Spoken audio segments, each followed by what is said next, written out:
Marcher toute la journée, ce sont les vacances que ces randonneurs ont choisies. Mais pas n'importe où.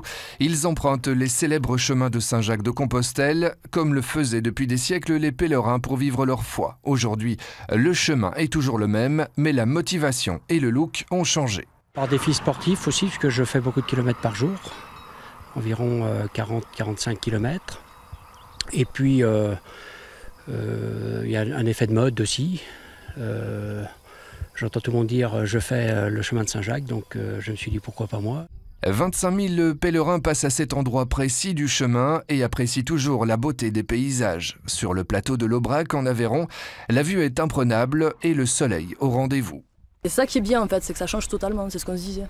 Au lieu de partir à Amsterdam ou à Barcelone, eh bien on part à Saint-Jacques, quoi. Non, c'est cool.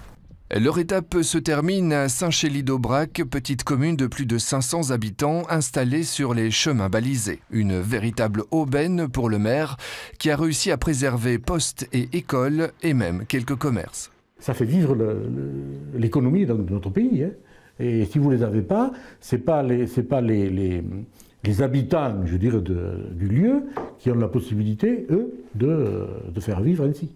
Ces pèlerins d'une nouvelle génération partent parfois juste quelques jours et peu d'entre eux ont prévu d'atteindre Saint-Jacques-de-Compostelle. Mais ils auront tout de même marché des centaines de kilomètres avec au bout de la balade le sentiment du devoir accompli.